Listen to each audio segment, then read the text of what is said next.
Eh bien, nous revoilà partis pour la troisième partie de ce laboratoire de distribution groupée, où nous allons maintenant calculer les paramètres classiques que sont la moyenne, la variance et en même temps l'écart type.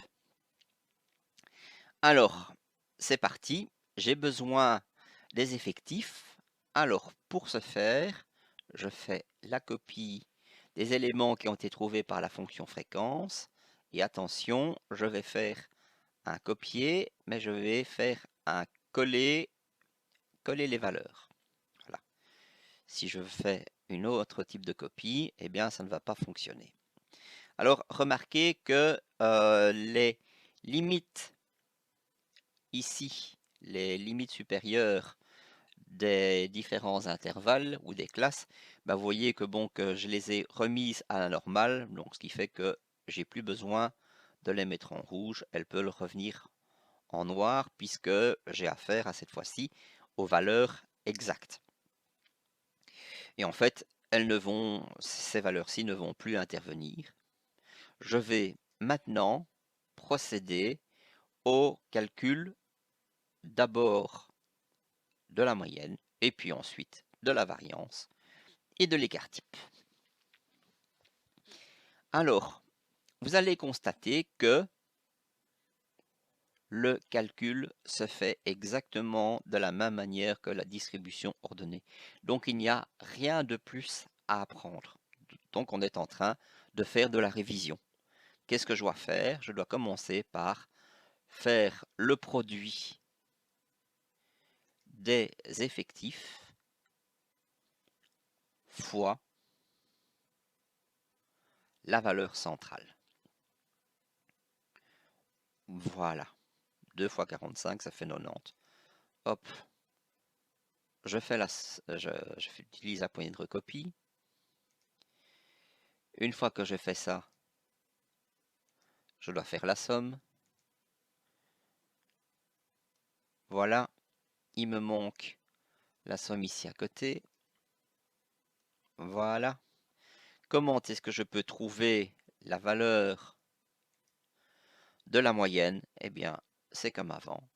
C'est la somme des NJXJ divisé par N.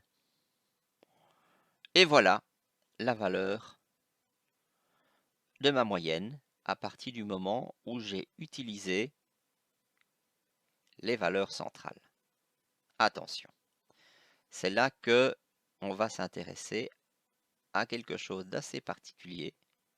Si maintenant j'utilise la fonction moyenne du tableau brut,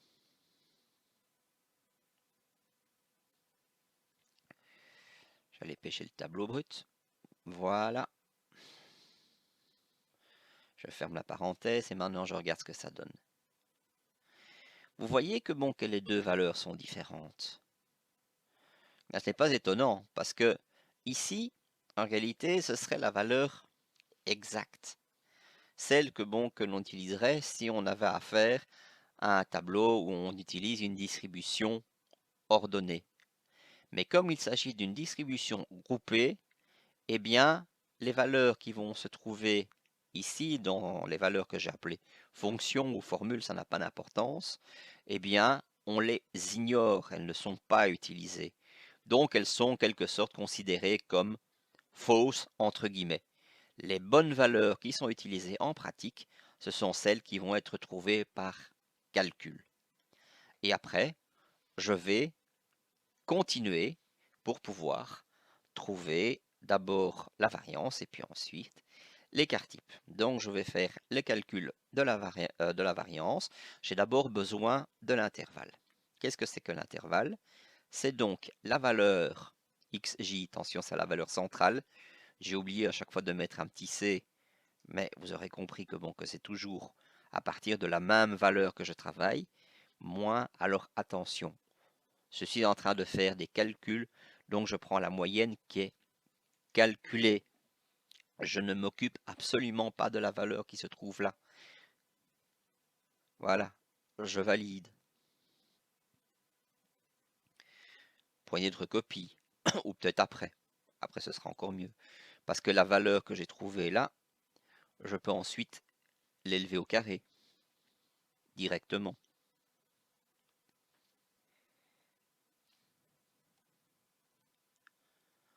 Voilà. Et la valeur que j'ai encore trouvée là,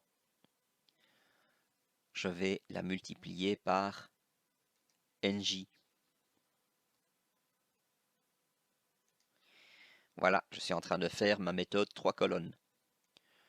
Je sélectionne tout ça, poignée de recopie, voilà, je me situe ici et je fais la somme comme j'ai fait pour la distribution ordonnée, il n'y a absolument rien qui change. Voilà, j'obtiens un nombre 14 070,4082. Voilà, j'espère ne pas m'être trompé.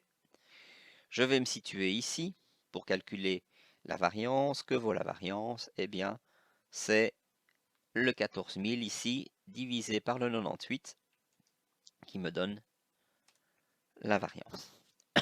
Et si je veux calculer l'écart type, ça je peux le calculer tout de suite, c'est rapide, c'est la racine de ce qu'il y a au-dessus. Voilà, je valide et j'obtiens une valeur de 11,98. Si maintenant je m'intéresse aux fonctions pour voir ce que ça va donner, eh bien là, une fois encore, on va tomber sur quelque chose de différent et qui n'est pas utilisable. Donc je vais aller pêcher la formule de la variance. Je vous rappelle que la formule, c'est var, voilà, Pn.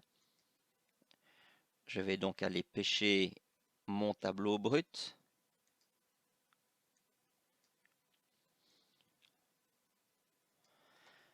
Voilà, c'est fini.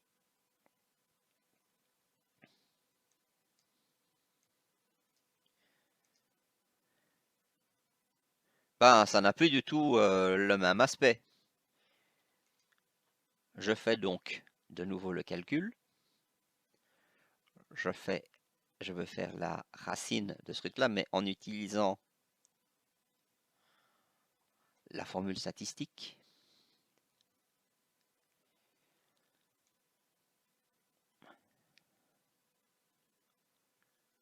Je suis trop loin. Voilà, écart type Pearson. Toujours du même tableau brut.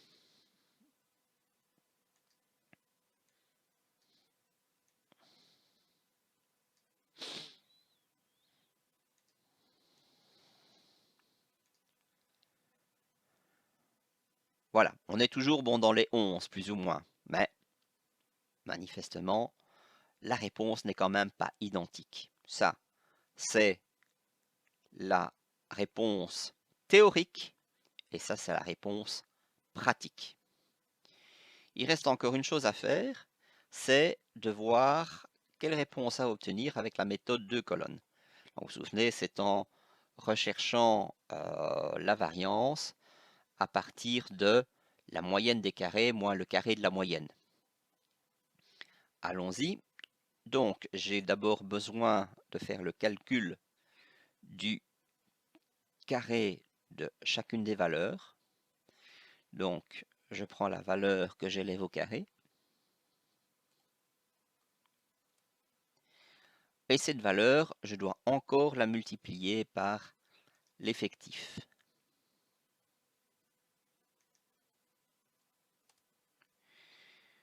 Voilà, donc je fais la poignée de recopie.